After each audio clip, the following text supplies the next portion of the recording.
नमस्कार, मेरा नाम प्राध्यापक पी.एस. कांबळे, असिस्टेंट प्रोफेसर दूर शिक्षा केंद्र शिवाजी विश्वविद्यालय कोल्हापुर। आज हम बीए भाग 1 ऐच्छिक हिंदी पेपर 1 सत्र 1 के हिंदी कविता में से इकाई 2 में से एक अजीब सी मुश्किल जो कुंवर नारायण की कविता है उस पर चर्चा करेंगे। पहले इस विषय में कुंवर नारायण का परिचय देखेंगे, एक अजीब सी मुश्किल कविता का परिचय कराएंगे, एक अजीब सी मुश्किल कविता का आशय और उसके प्रश्नोत्तरों पर चर्चा करेंगे।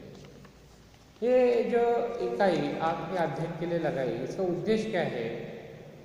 इस इकाई का अध्ययन के बाद आप कुंवर नारायण के व्यक्तित्व और कृतित्व का परिचय प्राप्त कर सकेंगे।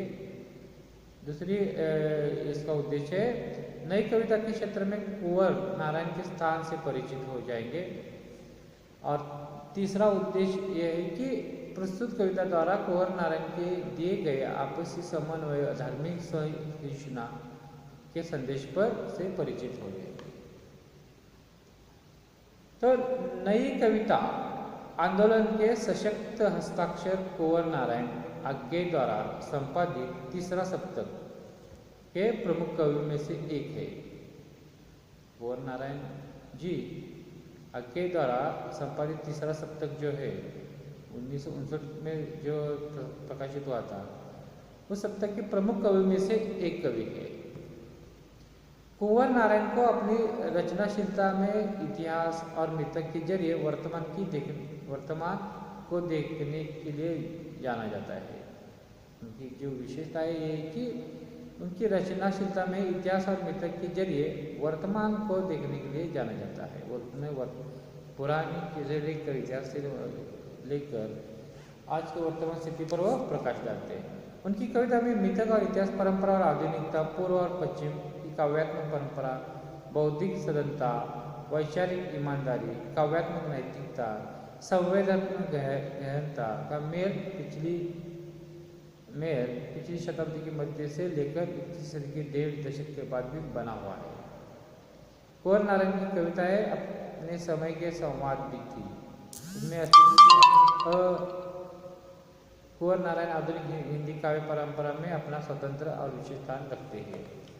अब हम कुंवर नारायण जी का जो परिचय है उसका परिचय कराएंगे। जो कवि है, जो कविता है एक अजीब सी मुश्किल, इस कविता के वो कवि है। कुंवर नारायण का परिचय। ज्ञानपीठ पुरस्कार प्राप्त हिंदी के सम्मानित कवि कुंवर नारायण का जन्म 19 सितंबर 1927 में उत्तर प्रदेश के फैजाबाद में हुआ। उन्हें ज्ञानपीठ पुरस्कार मिला था। उनका जो जन्म है 19 सितंबर 1927 में उत्तर प्रदेश के फैजाबाद में हुआ है। उत्तर प्रदेश के फैजाबाद। वे इंटर तक विज्ञान शाखा के छात्र बने रहे। तो इंटर तक विज्ञान शाखा के छात्र थे, परंतु अपनी साहित्यिक रुचि के चलते बाद में साहित्य के छात्र बन गए। इंटर तक वो विज्ञान के छात्र थे, बाद में वो साहित्य की रुचि होने के कारण साहित्य के छात्र बने। उन्होंने लखनऊ विश्वविद्यालय से 1951 में अंग्रेजी साहित्य में एमए किया। उन्होंने अंग्रेजी साहित्य में एमए किया। अपने मामा, चाचा और बहन की असमय मृत्यु से एक लंबी निराशा उनके मन में गहरी छाई हुई। जो मामा थे, चाचा थे, बहन की असामयिक मृत्यु के बाद उनके मन में गहरी छाया थी, डिप्रेशन में आ गए। कार चलाना उनका पैतृक व्यवसाय रहा। उनका जो मूल पिताजी से जो व्यवसाय था कार चलाना था, पर उसके साथ साथ वे साहित्य जगत में भी सक्रिय हो गए। सन 1983 से सन 1989 तक वे संगीत नाट्य अकादमी में उप पीठाध्यक्ष भी रहे। सन 1975 से 1978 तक आज्ञे द्वारा संपादित मासिक पत्रिका में संपादक मंडल के सदस्य के रूप में कार्यरत थे। वे हिंदी कविता के साथ साथ फिल्म समीक्षा, पत्र पत्रिकाएं में नियमित लेखन और अनुवाद, साहित्य, कहानी लेखन आदि द्वारा हमेशा चर्चित रहे। वो कुंवर नारायण जी सिर्फ कविताएं लिखते नहीं थे, तो हिंदी फिल्म समीक्षा, पत्र पत्रिका में नियमित लेखन, अनुवाद साहित्य, कहानी लेखन तो द्वारा इसके द्वारा वो हमेशा चर्चित रहे।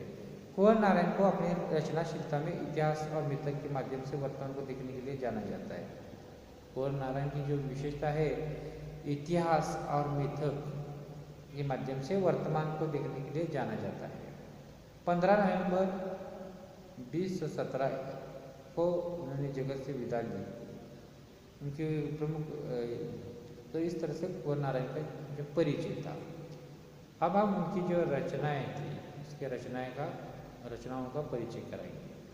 उनकी कविता संग्रह कौन से देखिए, चक्रव्यूह, तीसरा सप्तक, परवेश हम तुम, अपने सामने कोई दूसरा नहीं इन दिनों।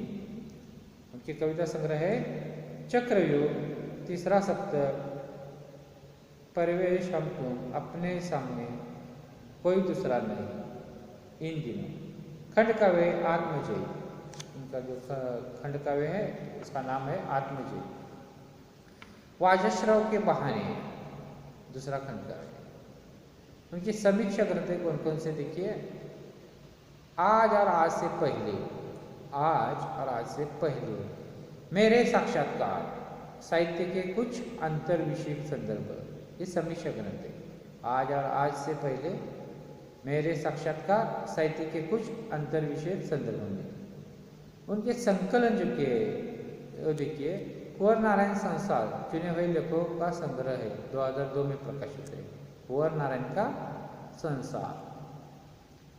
कुंवर नारायण उपस्थिति, चुने हुए लेखों का संग्रह, 2002 का है। कुंवर नारायण उपस्थिति।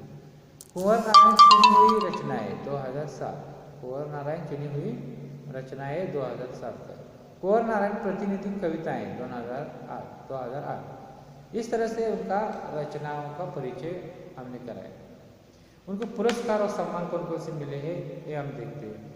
कुंवर नारायण को वर्ष 2005 के ज्ञानपीठ पुरस्कार से सम्मानित किया गया है। कुंवर नारायण जी को 2005 के ज्ञानपीठ पुरस्कार से सम्मानित किया है। कुंवर जी को साहित्य अकादमी पुरस्कार, व्यास सम्मान, कुमार आशान पुरस्कार, प्रेमचंद पुरस्कार, राष्ट्रीय कबीर सम्मान, शाला का सम्मान, medal of Warsaw university, Poland और रोम के अंतर्राष्ट्रीय प्रेमियों की फेरनी में सम्मानित किया गया है। वे सन 2009 में पद्म भूषण से सम्मानित हो चुके हैं। कुंवर नारायण जी 2009 में पद्म भूषण से सम्मानित हो चुके हैं। इसके साथ हमने कुंवर नारायण जी का परिचय देखा, उनके रचनाओं का परिचय देखा और उनको मिले पुरस्कार और सम्मान का परिचय देखा। अब जो उनकी कविता एक अजीब सी मुश्किल, उस कविता का संक्षिप्त में परिचय देते हैं। नई कविता आंदोलन के सशक्त कवि कुंवर नारायण द्वारा लिखित एक अजीब सी मुश्किल कविता, जीवन की सच्चाई, मन की संवेदनाओं की कविता है। ये कविता जीवन की सच्चाई और मन की संवेदना की कविता है। प्रस्तुत कविता द्वारा कवि ने आपसी समन्वय का संदेश देते हुए सांप्रदायिक सहिष्णुता का महत्व पाठकों के सामने रखने का प्रयत्न किया है। यानी कि सांप्रदायिक दंगे न हो, एक दूसरे के सामंजस्य रहे, सहिष्णु बन के रहे, ये कहने का प्रयास इस कविता से कवि ने किया है। विविध जाति संप्रदायों से संपन्न इस विश्व में मनुष्य अनायास ही एक दूसरे के प्रति नफरत पालता है। मनुष्य एक दूसरे से नफरत पालता है। इस संसार में नफरत नाम की कोई चीज ही नहीं है, वो मन का वहम है जिसे हमें अपने मन से निकाल फेंकना होगा। इस महान संदेश को पाठकों के सामने रखते हुए कवि वैश्विक स्तर पर मानवतावाद की स्थापना का सपना देखते हैं। कवि को विश्वास है कि उनका सपना बहुत जल्द पूरा होगा। तो क्या सपना देखते हैं वो देखिए, इस महान क्या संदेश देते हैं देखिए, संसार में कोई नफरत नाम की चीज नहीं, वो मन का वहम है, हमें अपने मन से वो फेंक देना चाहिए। इस महान संदेश पाठकों के सामने रखते हुए कवि वैश्विक स्तर पर मानवतावाद की स्थापना का सपना देखते हैं। जो कुंवर नारायण जी है वो वैश्विक स्तर की मानवतावाद की स्थापना का सपना देखते हैं और उन्हें स्थापना सिर्फ सपना ही नहीं देखते, तो उन्हें पूरा विश्वास है कि ये उनका सपना एक दिन जल्दी पूरा हो जाएगा। इस प्रकार आज के इस वीडियो में हमने एक अजीब सी मुश्किल कविता के कवि कुंवर नारायण जी का परिचय देखा। उस परिचय में हमने उनके साहित्य रचना का परिचय देखा, उनके मिले पुरस्कार देखे और संक्षिप्त में अजीब सी मुश्किल कविता का भी परिचय देखा। इसके साथ दोस्तों धन्यवाद।